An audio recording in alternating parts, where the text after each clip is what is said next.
বাংলাদেশ আওয়ামী লীগের সভানেত্রী শেখ হাসিনার বক্তব্য শুনলাম বিশ্বের বিভিন্ন প্রান্ত থেকে, এবং তিনি বিশ্ব মিডিয়ার কাছে তার বক্তব্য তুলে ধরলেন। গত 2 বছরের মধ্যে আজকের যে বক্তব্য সেটি অনেক পরিষ্কার করেই তিনি উল্লেখ করেছেন, বার্তা দিয়েছেন যে তিনি দেশে ফিরবেন যাই থাকুক।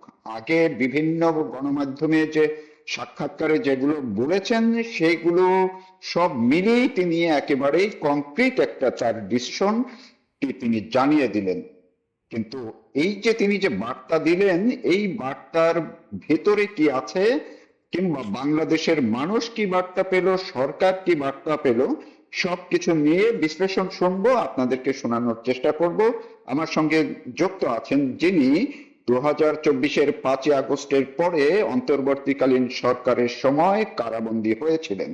আছেন ঢাকা বিশ্ববিদ্যালয়ের অধ্যাপক, আইনের অধ্যাপক প্রফেসর শেখ হাফিজুর রহমান কার্জন। আমি আপনাকে শুভেচ্ছা জানাচ্ছি, ধন্যবাদ জানাচ্ছি আমাকে সময় দেওয়ার জন্য। আপনি শুনছেন আশা করি। হ্যাঁ, তৌফিক মারুফ ভাই, আপনাকে ধন্যবাদ, এবং আপনার মাধ্যমে যারা অনুষ্ঠান দেখছেন শুনছেন তাদেরকে আমার শুভকামনা। তো জি, আমি শুরুতে একটু জানতে চাই আপনার কাছ থেকে। আমি আশা করছি এবং নিশ্চিত যে আপনিও শেখ হাসিনার বক্তব্য শুনেছেন। ওইখানে সজীব ওয়াজেদ জয় বক্তব্য দিয়েছেন, আরো অনেকেই দিয়েছেন, সেই বিষয়ে যাব না। শেখ হাসিনা যে বক্তব্যটা আজকে দিলেন, আমি একটু গভীর বিশ্লেষণে যাওয়ার আগে আপনি কি বার্তা পেলেন সেইটুকু আগে একটু শুনতে চাই। হ্যাঁ, আমি খুব মনোযোগ দিয়ে আমি অনুষ্ঠানটা পুরোটাই দেখেছি। যদিও সরকারি একটা নিষেধাজ্ঞা ছিল, কিন্তু আপনার যেটা হয় যে সরকার নিষেধাজ্ঞা দিয়ে যেটা হয়েছে, মানে এটা আরো বেশি লোকজন দেখেছে। সরকারি নিষেধাজ্ঞা দেওয়ার যেটা উদ্দেশ্য ছিল যে লোকজন যেহেতু এটা কম দেখে, এবং যেটা ইতিমধ্যেই আমরা খবর পেয়েছি যে আওয়ামী লীগের যে অফিসিয়াল ফেসবুক পেজ, সেখানে লক্ষ লক্ষ মানুষ দেখেছেন। তারপরে বঙ্গবন্ধু কন্যা সাবেক প্রধানমন্ত্রীর সাবেক আইসিটি উপদেষ্টা সজীব ওয়াজেদ জয়, তার ফেসবুক পেজ থেকেও লক্ষ লক্ষ লোক দেখেছেন, এবং বিভিন্ন ন্যাশনাল ইন্টারন্যাশনাল যে আপনার সংবাদ মাধ্যম সেটিকে যথেষ্ট গুরুত্ব দিয়ে প্রচার করেছে। এবং আমি আসলে এটা বাংলাদেশে গণতন্ত্র মানে নানা সময় আমরা বলি যে খুব শক্তিশালী হচ্ছে না, নাজুক গণতন্ত্র নাজুকই থেকে যাচ্ছে। কারণ মাননীয় প্রধানমন্ত্রী তারেক রহমান তিনি যখন লন্ডনে ছিলেন, তার বক্তব্যের ব্যাপারেও এরকম নিষেধাজ্ঞা দেওয়া হতো।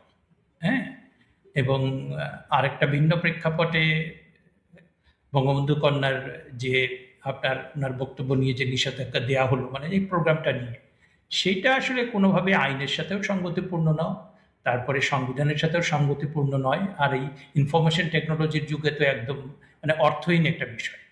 মানে ইনফরমেশন টেকনোলজির এই দিনে আপনি তো মানে একটা দেশের ভেতরে যদি আপনার জুরিসডিকশন থাকে, তাহলে আপনি নিষেধাজ্ঞা দিতে পারেন, আপনি সেটাকে রেগুলেট করতে পারেন। কিন্তু যখন আইসিটির তো কোনো সীমানা নাই, আপনি কোথায় বসে আছেন, আপনি বিশ্বের এক প্রান্তে বসে আছেন, আমি আর এক প্রান্তে বসে আছি, এই তো কথা বলছি।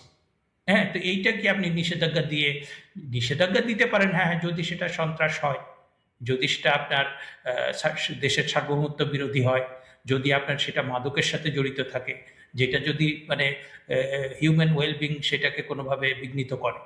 এখন আপনি যে প্রশ্নটা করেছেন, আমি প্রথমত যে বার্তাটা পেয়েছি বঙ্গবন্ধু কন্যার কাছ থেকে, সেটা হচ্ছে যে তিনি তার প্রত্যাবর্তন নিয়ে নানা মহলে নানা রকম কথাবার্তা হয়েছে, নানা রকম আগ্রহ ছিল, কোটি কোটি মানুষের ভেতরেও অনেক আগ্রহ ছিল। এবং যেটা হয়েছে যে আপনার আমরা যেটি দেখলাম যে 2 বছর ধরে আপনার ডক্টর মোহাম্মদ ইউনূস, তারপরে আপনার মুক্তিযুদ্ধ বিরোধী শক্তি এবং অন্যান্য রাজনৈতিক দল এবং ব্যক্তিবর্গ দেশে বিদেশে তারা বললেন যে শেখ হাসিনা আসছেন না কেন, ভারত তাকে প্রত্যর্পণ করছেন না কেন। কিন্তু যখন তিনি বললেন যে তিনি দেশে ফিরবেন, এবং সেই জিনিসটা তিনি আজকেও একদম সবার সামনে এসে, যদিও তাকে সরাসরি দেখা যায়নি, তার কণ্ঠস্বর শোনা গিয়েছে, তিনি স্পষ্ট করে বলেছেন যে ডিসেম্বরেই তিনি ফিরবেন, এবং তাকে গ্রেপ্তার করা হোক, তাকে কারাগারে নেওয়া হোক, তাকে ফাঁসি দেওয়া হোক, পরিস্থিতি যাই হোক না কেন তিনি ফিরবেন। মানে তার যেই, এবং তিনি সেটা ব্যাখ্যাও করেছেন যে 1981 সালে তিনি যখন ফিরেছেন তখনও তার বিরুদ্ধে নিষেধাজ্ঞা ছিল, তার বিরুদ্ধে অনেক রকম প্রতিবন্ধকতা ছিল। 2007 সালে যখন তাকে মানে গৃহবন্দী করা হয়, তারপরে বিদেশে পাঠিয়ে দেওয়া হয়, সেখান থেকেও তিনি নানা বাধা অতিক্রম করে ফিরেছেন। তিনি 5-6 বার গ্রেপ্তারও হয়েছেন। সুতরাং এই গ্রেপ্তার, নিষেধাজ্ঞা এটা তার জীবনে প্রথম না, এবং সেটা তিনি প্রতিবারই সাহসিকতার সাথে মোকাবেলা করেছেন। এবং এইবারও একটা ভিন্ন প্রেক্ষাপট ছিল, কারণ আপনার দেশি বিদেশি আন্তর্জাতিক নানা রকম ষড়যন্ত্র করে, স্নাইপার রাইফেল দিয়ে মানুষ হত্যা করে, তারপরে আপনার পুলিশ হত্যা করে এমন একটা অরাজকতা তৈরি করা হয়েছিল। তো সবকিছু মিলে এই পরিস্থিতিতে তার এই বার্তাটা যে তিনি রিঅ্যাফার্ম করলেন, ইতিমধ্যে তিনি দুটি আন্তর্জাতিক আহ, আহ, গণমাধ্যমের কাছে সাক্ষাৎকারে যেটা দৃঢ়তার সাথে বলেছিলেন, সেটাকে তার নিজের কণ্ঠে সেটাকে আপনার রিঅ্যাফার্ম করলেন, সেটাকে নিশ্চিত করলেন। এবং সেটার মধ্য দিয়ে আমার কাছে মনে হলো যে এইটা আমি যেটা পেলাম, একটা হচ্ছে যে যেহেতু ডিসেম্বর আমাদের বিজয়ের মাস, সুতরাং এই যে তিনি ডিসেম্বরেই ফিরবেন, কারণ এর আগে কথা হয়েছে যে ডিসেম্বরে আগে ফিরবেন নাকি পরে ফিরবেন নাকি ডিসেম্বরে ফিরবেন, কিন্তু আজকে তিনি কিন্তু কয়েকবার মানে তিনি নিজের বক্তব্য যেমন, আবার প্রশ্নোত্তর পর্বেও আমরা দেখলাম অনেক সাংবাদিক অত্যন্ত আগ্রহ নিয়ে নানা বিষয়ে প্রশ্ন এবং করেছেন।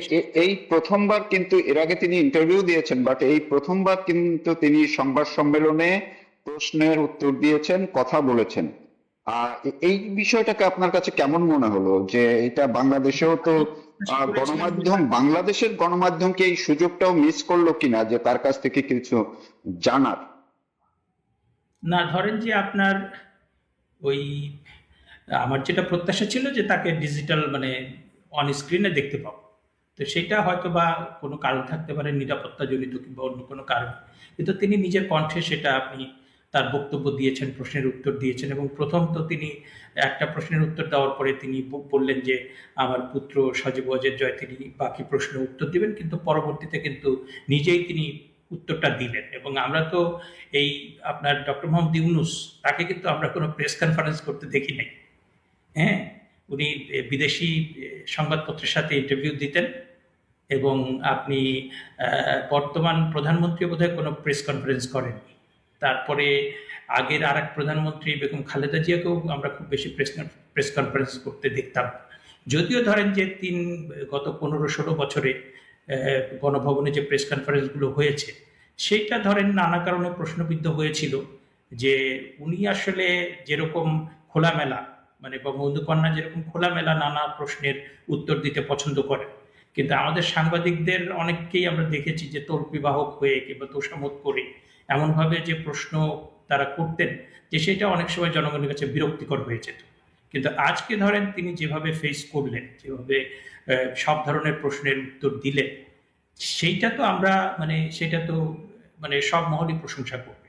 কারণ এটা তো আমরা অন্যান্য জায়গাতে অন্যান্য মহলে যারা রাষ্ট্র পরিচালনা করছেন বাংলাদেশে, সেখানে তো আমরা দেখতে পাচ্ছি না।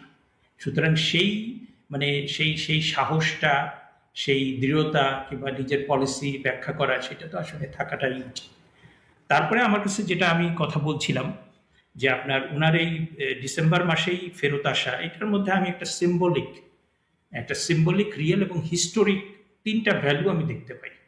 কারণ যেহেতু এই ডিসেম্বর মাসে আমাদের বিজয়ের মাস, এবং সেটা কিন্তু আপনার একটা পর্যায়ে গিয়ে আমাদের যুদ্ধটা মানে 1971 সালের ডিসেম্বরের 2রা কিংবা 3রা ডিসেম্বর মানে আমাদের যৌথ বাহিনী হয়ে যায়।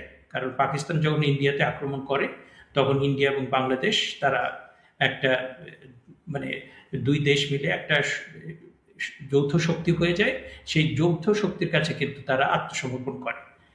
নিয়াজি যে ছিলেন পাকিস্তানের ইস্টার্ন ফ্রন্টের যে সেনাপ্রধান, তিনি কিন্তু প্রধান ব্যক্তি, যিনি ছিলেন সামরিক ব্যক্তি, তিনি সেখানে সরওয়ার্দী উদ্যানে আত্মসমর্পণ করেন। এবং পৃথিবীর ইতিহাস আপনি চিন্তা করতে পারবেন না যে 90,000 সৈন্য নিয়ে আত্মসমর্পণ করা, মানে এইটার মতো লজ্জাজনক বিষয়। আপনি কিছুদিন আগে মানে গত বছর কি আগের বছর পাকিস্তান এবং ইন্ডিয়ার ভেতরে যে আপনার যুদ্ধটা হলো, সেখানে আমি শুনলাম যে পাকিস্তানের সেনাপ্রধান তিনি যখন ওই ভারতের বিমান ভূপাতিত করার খবরটা প্রকাশিত হলো, তিনি বললেন যে 71-এর প্রতিশোধ নিয়েছে। মানে আমি খুব খুব মানে ভীষণ রকম এনজয় করলাম যে তারা কতটা অপমানিত এবং কতটা তারা তারা সেই ৭১-এর ঘটনা কোনোভাবে ভুলতে পারে না। এবং তাদের নিজস্ব যে শোষণ, শাসন, জেনোসাইড, সেটার কারণে তারা বীর বাঙালির কাছে যেভাবে তারা পরাজিত হয়েছিল, সেইটা তো পৃথিবীর ইতিহাসে বিরল। সুতরাং সেই ডিসেম্বর মাসে বঙ্গবন্ধু কন্যা ফিরে আসার যে ঘোষণাটা দিয়েছেন, এবং ৫ই আগস্টের পরে ধরেন সেটা আমরা বারবার বলেছি যে তারা যে রাষ্ট্র সংস্কারের প্রতিশ্রুতি দিয়েছিলেন, তারা গণতন্ত্রকে শক্তিশালী করার প্রতিশ্রুতি দিয়েছিলেন, মানবাধিকার সংরক্ষণের প্রতিশ্রুতি দিয়েছিলেন, তার ধারে কাছে তো তারা নাই। বরং তারা মুক্তিযুদ্ধের বাংলাদেশটাকে কবর দেওয়ার জন্য, বাংলাদেশের সংবিধানকে কবর দেওয়ার জন্য তারা একদম ২টা বছর নৈরাজ্যের একটা, মানে আমরা ভেবেছিলাম যে বিএনপির নেতৃত্বাধীন সরকার, মানে তারা আসলে আমার অন্তত ব্যক্তিগতভাবে আমি অনেক ভালো কিছু আশা করেছি, তো অনেক ক্ষেত্রেই আমি সেটা দেখতে পাচ্ছি না। এবং সেই সময়ে যখন আপনার মুক্তিযোদ্ধাদের অপমান করা হচ্ছে, তারপরে মুক্তিযোদ্ধা, তারপরে আপনার ওই রাজাকার আলবদর আল শামস, তাদের যে দল, সেই দল যখন বিরোধী দল হয়ে বসে আছে, এবং আপনার যে বাংলাদেশকে আমরা ৭১ সালে, মানে বাংলাদেশের মুক্তিযুদ্ধ কিন্তু খুব বড় একটা ঘটনা সারা পৃথিবীর ইতিহাসে। এটাকে কিন্তু ছোটখাটো কোনো ঘটনা বলার কোনো অবকাশ নেই। পুরো সাউথ এশিয়াতে যদি কোনো জাতিরাষ্ট্র থেকে থাকে, সেটা কিন্তু বাংলাদেশ, নেশন স্টেট। এবং সেটা সারা বিশ্বে আমরা কিন্তু মার্কিন যুক্তরাষ্ট্র, চীন, মিডল ইস্টের সমস্ত দেশ সবাই কিন্তু আমাদের বিপক্ষে ছিল, এবং তারা কিন্তু নানা কূটনৈতিকভাবে, মার্কিন যুক্তরাষ্ট্র এবং চীন কিন্তু কোনোভাবেই চায়নি যে বাংলাদেশ স্বাধীন হোক। সেই যে স্বাধীনতার যে মাস, সেই মাসে বঙ্গবন্ধু কন্যা ফিরবেন, এবং শুধুমাত্র এইবার বিষয়টা শুধু গণতন্ত্র এবং মানবাধিকারের জন্য না, এইটা যে বাংলাদেশ, যে বাংলাদেশটা ৩০ লক্ষ শহীদের বিনিময়ে আমরা বঙ্গবন্ধুর নেতৃত্বে প্রতিষ্ঠা করেছি, সেই বাংলাদেশকে ফেরত পাবার যে সংগ্রাম, তো সেইটার জন্য আমার কাছে খুবই গুরুত্বপূর্ণ মনে হয়েছে। জি, আমি আরেকটা, আমি একজন সংবাদ কর্মী হিসেবেও আমি বিভিন্ন ভাবে তার এই বক্তব্যগুলো, প্রথম প্রশ্নোত্তরের আগে তিনি যে বক্তব্যটা দিলেন সেইখানে যে পয়েন্টগুলো তুলেছেন, আমার কাছে মনে হলো যে তিনি দেশের বর্তমান আইন শৃঙ্খলা পরিস্থিতি, মুক্তিযোদ্ধাদের নাজেহাল, আপনি যেটা বললেন মুক্তিযুদ্ধের সব স্মৃতিচিহ্ন ধ্বংস করা, অর্থনীতি, মানুষের নিরাপত্তা, সব বিষয়গুলো তিনি তুলে ধরেছেন। আপনার কাছে কি মনে হয় যে আর কোনো বিষয় কি ছিল যে এই বিষয়টি উনি বাদ দিয়ে গেছেন বা বললে ভালো হতো, এমন কিছু আপনি খুঁজে পেলেন কিনা? নাকি সব বিষয়ই, আমার মতো মনে হচ্ছে যে সব বিষয় আপনি পেয়েছেন, সব বিষয় তিনি পয়েন্ট করেছেন?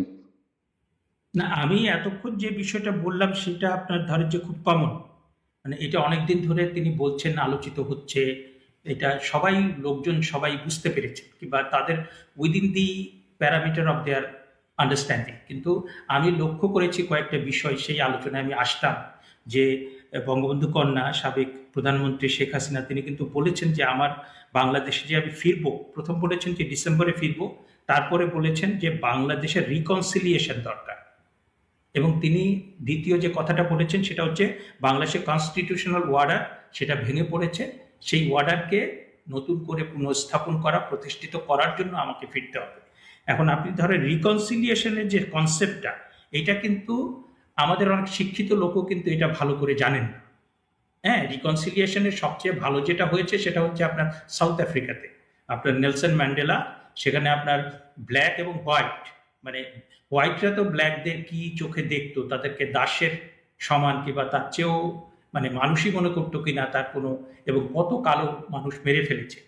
সেইখানে কিন্তু নেলসন ম্যান্ডেলা অনেক প্যারোকিয়াল, অনেক কিছুর ঊর্ধ্বে উঠে এই দুটো যে বর্ণবাদী, মানে হোয়াইট এবং ব্ল্যাক, তাদের কিন্তু রিকনসিলিয়েশন করেছে। এখন বাংলাদেশের ৫৫ বছরের ইতিহাসে আমরা যেভাবে দেখছি যে জাতিটা পুরো বিভক্ত হয়ে গিয়েছে, সেই জায়গা থেকে আপনার পুরোপুরি রিকনসিলিয়েশন কতটা হবে আমি জানি না। কারণ যারা বাংলাদেশ বিরোধী, যারা বাংলাদেশের অস্তিত্বই মানে না, তাদের তো রিকনসিলিয়েশন করার কিছু নাই। কিন্তু বাংলাদেশের অস্তিত্ব যারা মানে, মুক্তিযুদ্ধকে যারা মানে, যেভাবেই মানুক, কারণ আপনি মুক্তিযুদ্ধের পক্ষের অনেককেই পাবেন, এখানে আওয়ামী লীগকেও পাবেন, তারাই মূল শক্তি, বামপন্থীও পাবেন, তারপরে আপনি সুন্নি জামাতকেও পাবেন, আপনি কওমীয়, অনেক কওমীওয়ালাদেরও পাবেন, কিন্তু এখানে একটা গোষ্ঠী জামাত শিবির, তারা কিন্তু বাংলাদেশের অস্তিত্ব কোনোভাবেই তারা মানবে না। হ্যাঁ, এখন তাদের ভেতরেও নতুন আমরা দেখেছি যে অনেকেই তাদের যে জামাতে ইসলাম ত্যাগ করে নতুন দল দল করেছেন, হ্যাঁ, তাদের ভিতরে কি রিয়ালাইজেশন আমি জানি না। তবে আমার যেটা মনে হয়, রিকনসিলিয়েশনের কোনো উদ্যোগ যদি নেওয়া হয়, একদম মানে যত সংখ্যক মানুষ, যত বেশি সংখ্যক মানুষকে আমরা মানে ইউনাইটেড করতে পারি, সেটা আমাদের দেশের, কারণ আমরা যদি বিভক্ত থাকি, বাংলাদেশটা যদি বিভক্ত থাকে, তাহলে পরে আমাদের যে অপার সম্ভাবনা সেটা কিন্তু বিকশিত হবে না। আর দুই হচ্ছে যে আমরা যদি আমাদের ন্যাশনাল ইন্টারেস্টে, বিশেষ করে আমি যেটা মনে করি, জানি না কতটুকু কি হবে, মানে আওয়ামী লীগ বিএনপি তারা যদি বাংলাদেশের ন্যাশনাল ইন্টারেস্টে এক না হয়, তাহলে পরে বিদেশি রাষ্ট্রগুলো কিন্তু এটার অনেক সুযোগ নেবে। কারণ আমাদের এখন জিও পলিটিক্স এবং অন্যান্য অনেক কিছু এত বেশি ক্রিটিক্যাল, এত বেশি গুরুত্বপূর্ণ হয়ে গিয়েছে, যে এইখানে আপনার মানে গ্লোবাল পাওয়ার, নানা পাওয়ার, আমরা জানি যে তারা কিন্তু নানাভাবে চাইবে বাংলাদেশটাকে আপনার তাদের স্বার্থে ব্যবহার করতে। আমি যেটা বলছি যে কারো স্বার্থেই আমরা ব্যবহৃত হব না। আবার আমাদের আমাদের গুরুত্বপূর্ণ বন্ধু ভারত, তাদের সাথে আমরা তাদের নিরাপত্তা, তাদের তাদের বাণিজ্য, তাদের আমাদের পানির যে শেয়ারিং, সেটার জন্য ভারত আমাদের গুরুত্বপূর্ণ বন্ধু। আবার ওদিকে বাণিজ্যিক কারণে চীন আমাদের গুরুত্বপূর্ণ বন্ধু। আবার ওদিকে যুক্তরাষ্ট্র নিয়ে নানা রকম কথাবার্তা আছে, কিন্তু তারা যেহেতু গ্লোবাল পাওয়ার এবং তাদের যেহেতু একটা স্টেক আছে, তাদের সাথেও কিন্তু আমাদের কৌশলগত এবং ন্যায্যতা ভিত্তিক একটা সম্পর্ক প্রয়োজন হবে। সুতরাং আমার কাছে যেটা মনে হয়েছে যে উনি যে রিকনসিলিয়েশনের কথা বলেছেন, এই জিনিসটা আমার কাছে খুবই ইউনিক মনে হয়েছে। এই কথাটা আমি এর আগে শুনিনি, ওনার মুখে শুনিনি। সুতরাং রিকনসিলিয়েশনের জায়গায় না গেলে বাংলাদেশের কিন্তু আপনার মানে আমাদের যে জাতীয় ঐক্য যদি আমরা প্রতিষ্ঠা করতে না পারি, তাহলে বঙ্গবন্ধু কন্যার নেতৃত্বেই যে সম্ভাবনা বাংলাদেশের তৈরি হয়েছে, সেটাকে এক্সপ্লোর করার জন্যই তো বিষয়টা দরকার। আর দ্বিতীয় তিনি যেটা বলেছেন, কনস্টিটিউশনাল ওয়ার্ডার, কারণ ইউনূস সাহেব মানে পরবর্তীতে আপনার বঙ্গবন্ধু কন্যা আপনার অনেক কিছু ব্যাখ্যা করেছেন, যেটা আমি আসলে আর বলতে চাই না। তিনি বলেছেন যে আসলে কোটা সংস্কার আন্দোলন, এটা কোটা সংস্কার একটা আন্দোলন ছিল এবং সেটা সরকারও চেয়েছে, সেটার একটা নিষ্পত্তি। কিন্তু পরবর্তীতে মোহাম্মদ ইউনূস যখন আসলেন, তার এই বিষয়গুলো তিনি উল্লেখ করেছেন, যে মেটিকুলাস ডিজাইন এবং রিসেট বাটন, এই দুটো কথা তিনি বলেছেন, যে এটা আসলে যে একটা আন্দোলন ছিল না, এটা গণ অভ্যুত্থান ছিল না, এটা ছিল একটা ষড়যন্ত্র, এটা একটা নাশকতা। সেটার ব্যাপারে তিনি ডক্টর মোহাম্মদ ইউনূসের দুইটা কোটেশন দিয়েছেন, একটা হচ্ছে মেটিকুলাস ডিজাইন আর একটা রিসেট বাটন।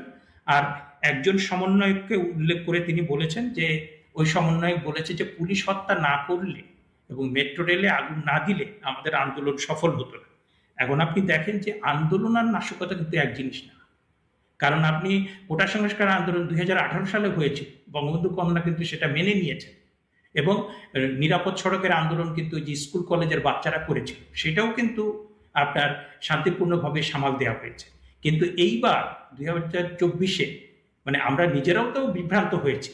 এবং আপনি শুনে থাকবেন যে অ্যাডভোকেট মহসিন রশিদ, তিনি তো প্রকাশ্যেই বলেন যে শেখ হাসিনাকে আমরা ভুল বুঝেছিলাম, হ্যাঁ, এবং তাকে আমরা ফ্যাসিস্ট বলেছিলাম, কিন্তু এখন আমরা দেখছি যে মোহাম্মদ ইউনূসই সবচেয়ে বড় ফ্যাসিস্ট। এবং তিনি বলছেন যে মানে বঙ্গবন্ধু কন্যা তাকে মানে তার অনেক কিছুকে তিনি বলছেন যে আমরা ভুল বুঝেছিলাম এবং সেটা আমরা বিভ্রান্ত হয়েছিলাম, এখন বিষয়গুলো আমাদের কাছে পরিষ্কার হচ্ছে। তো এইটা ধরেন আরেকটা যে বিষয়টা আমি মানে বঙ্গবন্ধু কন্যা শেখ হাসিনা এবং তার সাবেক আইসিটি বিষয়ক সাবেক যে উপদেষ্টা সজীব ওয়াজেদ জয়, তারা দুটোই যে কথাটা বলেছেন, যে এই কথাটা হচ্ছে যে আপনার বাংলাদেশের যে নিরাপত্তা, বাংলাদেশে যদি আপনার উগ্রবাদের উত্থান হয়, মানে তিনি যেটা বলছেন যে মোহাম্মদ ইউনূস এবং বাকি যারা আন্দোলনে ছিলেন, তারা বাংলাদেশের রাষ্ট্র সংস্কার, গণতন্ত্র এবং মানবাধিকার, এইটার প্রতিশ্রুতি দিয়ে তারা ক্ষমতায় এসেছিলেন। কিন্তু আসার পরে তারা যেটা করলেন, তারা একটা মবের রাজ্য প্রতিষ্ঠা করলেন এবং তারা উগ্রবাদী দেশে হয়। এবং আপনার মানে মনে হচ্ছে যে গত 2 বছরে বাংলাদেশে পাকিস্তানের ইস্টার্ন ফ্রন্ট, বাংলাদেশ পাকিস্তানের ইস্টার্ন ফ্রন্ট হয়ে গিয়েছে বললেন। এবং বললেন যে বাংলাদেশে যদি আপনার যদি কোনো উগ্রবাদী রাষ্ট্রের উত্থান হয়, বাংলাদেশে যদি জঙ্গিবাদীরা করে, এবং তিনি বললেন যে বাংলাদেশে এখন আসলে গত 2 বছর যেটা হয়েছে যে হিজবুত তাহরির এবং আল কায়দার অভয়ারণ্য হয়ে উঠেছে। এবং এইটা যদি আপনার, এটা একটা ব্যর্থ রাষ্ট্র এবং এইখানে যদি গণতন্ত্র প্রতিষ্ঠা করতে হয়, এখানে মানবাধিকার প্রতিষ্ঠা করতে হয়, এবং বাঙালি আমাদের যে 1000 বছরের ইতিহাস ঐতিহ্য, তাতে করে আমরা একটা মধ্যপন্থার মানুষ কিংবা একটা লিবারেল মুসলিম স্টেট, এই লিবারেল মুসলিম স্টেট যেখানে অসাম্প্রদায়িক একটা চরিত্র আছে, যেখানে একটা আপনার উদার গণতন্ত্র আছে, যেখানে হিন্দু মুসলমানের সমন্বয় আছে, যেখানে বিভিন্ন শ্রেণী পেশার মানুষের একটা, কিন্তু এই নির্দিষ্ট নির্দিষ্ট একটা ধর্মের আপনার সেইটাও আপনার ধরেন যে মানে ইসলাম ধর্মের প্রকৃত রূপ না, তারা নিজেদের যেটাকে পলিটিক্যাল ইসলাম বলে, মানে ইসলামকে নিজেদের সহিংস রাজনৈতিক স্বার্থে ব্যবহার করে তারা তাদের যে প্যারোকিয়াল পলিটিক্যাল ইন্টারেস্ট সেটাকে তারা হাসিল করতে চান, এবং সেটা করতে গিয়ে তারা পুরো বাংলাদেশের যে ল অ্যান্ড অর্ডার সেটা ধ্বংস করেছেন। বাংলাদেশের আপনার অর্থনীতি যেটা আপনার জিডিপির গ্রোথ ছিল 6.8, সেটা এখন প্রায় 3 কত, তারপরে আপনার প্রায় 400-500 কলকারখানা বন্ধ হয়ে গেছে, শিক্ষা প্রতিষ্ঠানে একাডেমি বলে কিছু নাই, পুলিশ তার ঠিকমতো কাজই করতে পারছে না, ব্যবসা বাণিজ্য, এবং এখন তো আমরা নতুন সংকটে, আপনার গ্যাস নাই, ওদিকে তেলের দাম অনেক বেড়ে গিয়েছে, দ্রব্যমূল্য পরিস্থিতি আমরা বুঝতে পারছি না, পররাষ্ট্রনীতি কোন দিকে যাবে। মানে পররাষ্ট্রনীতি আপনার যেটা অনেক বিশ্লেষক বলছেন যে বঙ্গবন্ধু কন্যার সময় পররাষ্ট্রনীতির নানা রকম আলোচনা সমালোচনা হয়েছে, কিন্তু সেই সময় পররাষ্ট্রনীতির যে ফ্লেক্সিবিলিটি ছিল, যে আপনি মানে চীনের সাথেও সম্পর্ক ছিল, বাণিজ্যিক সম্পর্ক, ভারতের সাথেও সম্পর্ক ছিল, মার্কিন যুক্তরাষ্ট্রের সাথেও ছিল, কিন্তু শেষের 2-3 বছরে খুব হার্ডশিপ যাচ্ছিল, তারপরেও যে ফ্লেক্সিবিলিটি ছিল সেই ফ্লেক্সিবিলিটিটা আমরা দেখছি না। কারণ আপনি ভারত যে বৃহৎ প্রতিবেশী, আপনি তার সাথে মানে বাংলাদেশের রাজনীতি, কূটনীতি, এখন সবকিছুই ওই ভারত বিরোধিতাকে কেন্দ্র করে আবর্তিত হচ্ছে। এখন আপনি শুধু ভারত ভারত বললে তো হবে না, আপনি চীন দেখেন তার প্রতিবেশী রাষ্ট্রের সাথে কি করে, মার্কিন যুক্তরাষ্ট্র দেখেন তার প্রতিবেশী রাষ্ট্রের সাথে কি করে। সে তো ওই আপনার কিছুদিন আগে একজন প্রেসিডেন্টকে তো তার দেশ থেকে ধরেই নিয়ে আসবে। হ্যাঁ, তো এটা আমি সমর্থন করছি না, আমি বলছি যে বৃহৎ প্রতিবেশী থাকলে তার সাথে ন্যায্যতা ভিত্তিক মানে সম্পর্কটা দরকার। কারণ আমরা যদি ইন্ডিয়ার সাথে কম্পিট করতে চাই, তাহলে পরে আমার শিক্ষাকে গুরুত্ব দিতে হবে, আমার অর্থনীতি শক্তিশালী করতে হবে, তাহলে আমি ইন্ডিয়ার সাথে কম্পিট করতে পারবো। কিন্তু আমি যদি রাজনীতি, সস্তা রাজনীতি করতে গিয়ে ইন্ডিয়া বিরোধিতা করি আর তার সাথে আমি যুদ্ধ করতে চাই, তাহলে তো আমার শিক্ষা এবং অর্থনীতিও ধ্বংস হবে, ওদিকে আমি সামরিকভাবেও পারবো। সুতরাং এই যে একটা কূটমণ্ডু মানে একটা রাজনৈতিক এবং ডিপ্লোম্যাটিক পলিসি, এটা দিয়ে তো আপনি বাংলাদেশের উপকার হবে না, আর ভারতের উপকার হবে না। এবং আপনি দেখেন জি। যে এই যে বাংলাদেশ থেকে আমাদের এই যে কূটমণ্ডু, এই ছাত্র নেতারা সেভেন সিস্টার্সে আক্রমণের কথা বলেছে, বারবার ভারতকে অস্থিতিশীল করার কথা বলেছে। ভারত তো এখন মানে তারা তো গত 2-3 বছরে,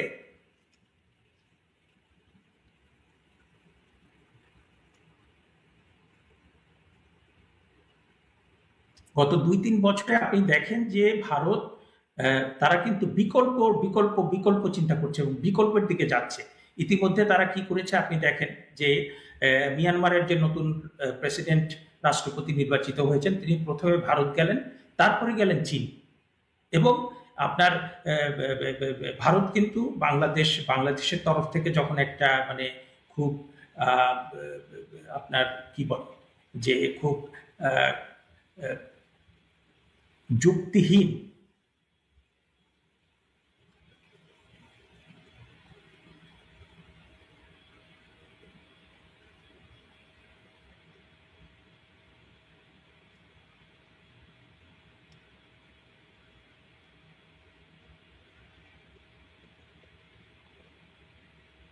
জি। আহ, দুঃখিত, একটু টেকনিক্যাল সমস্যা হয়ে গিয়েছিল। আমরা একদম শেষ পর্যায়ে আপনি যে ব্যাখ্যাগুলো দিলেন এবং যে কথাগুলো বললেন, আমি এই জায়গা থেকে শেষ একটি প্রশ্ন আপনার কাছ থেকে একটু বিশ্লেষণী শুনে শেষ করব। সেটা হচ্ছে যে তিনি বক্তব্যের শেষ পর্যায়ে শেখ হাসিনা যেই এক ধরনের দাবি যেগুলো করলেন, যে মামলাগুলো প্রত্যাহার করতে হবে, মিথ্যা মামলাগুলো প্রত্যাহার করতে হবে, যারা কারাবন্দী আছে তাদের মুক্তি দিতে হবে, বা ইত্যাদি। তো এই তার বক্তব্য বা তার পুরো বক্তব্যটিকে বাংলাদেশের যারা একটু তুলনামূলক সাধারণ মানুষ বলে আমরা যাদেরকে বলি, এমনকি যারা 24 আগস্টে আন্দোলনেও সম্পৃক্ত হয়েছিল, কিন্তু এখন যারা বলে যে তাদের ভুল হয়েছিল, তারা ভুল স্বীকার করছে, সেই শ্রেণীর মানুষের মধ্যে প্রভাবটা কি পড়তে পারে শেখ হাসিনার আজকের এই প্রোগ্রাম, আজকের এই বার্তা থেকে? আমার কাছে যেটা মনে হয় যে বাংলাদেশে এক শ্রেণীর মানুষ, মানে তারা আওয়ামী লীগ, বঙ্গবন্ধু শেখ হাসিনা এই বিষয়গুলো সহ্যই করতে পারে না। মানে তাদের এমনভাবে, মানে তাদের ডিএনএর ভিতরেই বোধহয় একটা এই ধরনের বিরোধিতা আছে। আর গত প্রায় অনেকদিন ধরে নানা রকম অপপ্রচারের মধ্য দিয়ে ভারত বিরোধিতা এবং শেখ হাসিনা বিরোধিতা, এটা কিন্তু একটা মানে ভিন্ন রকম একটা মাত্রায় চলে গিয়েছে। কিন্তু আমার কাছে যেটা মনে হয়, গত 2 বছরের কর্মকাণ্ডে, গত 2 বছরে ইউনূস সাহেব যেভাবে রাষ্ট্র পরিচালনা করেছেন, যেভাবে পুরো বাংলাদেশটাকে ধ্বংস করেছেন, মুক্তিযুদ্ধকে যেভাবে একদম নাই করে দেওয়ার চেষ্টা করেছেন, এবং এখনো নতুন সরকার এসে খুব ভালো করতে পারছে না, তাতে করে শেখ হাসিনার ভাবমূর্তি কিন্তু অনেক উন্নত হয়েছে এবং শেখ হাসিনার প্রয়োজনীয়তা কিন্তু মানুষ অনেক বেশি ফিল করছে। এবং তিনি যে ভারতে চলে গিয়েছিলেন কোন পরিস্থিতিতে, কারণ আমরা অনেকেই সেটা জানি না। তিনি বলেছিলেন, আমি যতটুকু শুনেছি, যে আমার ওনাকে একটা একটা সোর্স বলছে যে ওনাকে বলা হয়েছিল যে গোপালগঞ্জে নিয়ে যাওয়া হচ্ছে। হ্যাঁ, আবার তিনি পরিস্থিতি যখন খুব নাজুক, তখন তিনি বলেছিলেন যে না, আমি কোনোভাবেই দেশ ত্যাগ করবো না, আমাকে এখানেই মেরে ফেলে কবর দিয়ে দাও। হ্যাঁ, তার যে আসলে দৃঢ়তা, সাহস যতটা আমরা দেখেছি, তাতে তো সেইটাই হওয়ার কথা। কিন্তু যে কোনো কারণেই হোক, তিনি ইন্ডিয়াতে চলে গিয়েছেন তার নিরাপত্তার কারণে। কারণ এখানে যারা উগ্রবাদী শক্তি, তারা তো তাকে একদম মানে হত্যা করে টুকরো টুকরো করে ফেলতে চেয়েছে। হ্যাঁ, তো সেই জিনিসগুলো আস্তে আস্তে মানুষের কাছে পরিষ্কার হয়েছে। এবং এখন কিন্তু মানে দেশের লক্ষ লক্ষ কোটি কোটি মানুষ, তারা কিন্তু বুঝতে পারছে যে বঙ্গবন্ধু কন্যা যদি বাংলাদেশে না আসে, তাহলে পরে কিন্তু এইখানে যে আপনার বাংলাদেশের মুক্তিযুদ্ধ, বাংলাদেশের গণতন্ত্র, বাংলাদেশের মানবাধিকার কিংবা উন্নয়নের, মানে তিনি উন্নয়নের ক্ষেত্রে বাংলাদেশকে যে একটা উচ্চকিত জায়গায় নিয়ে গিয়েছিলেন, সেইটাকে অব্যাহত রাখার জন্য তার ফিরে আসাটা খুবই দরকার।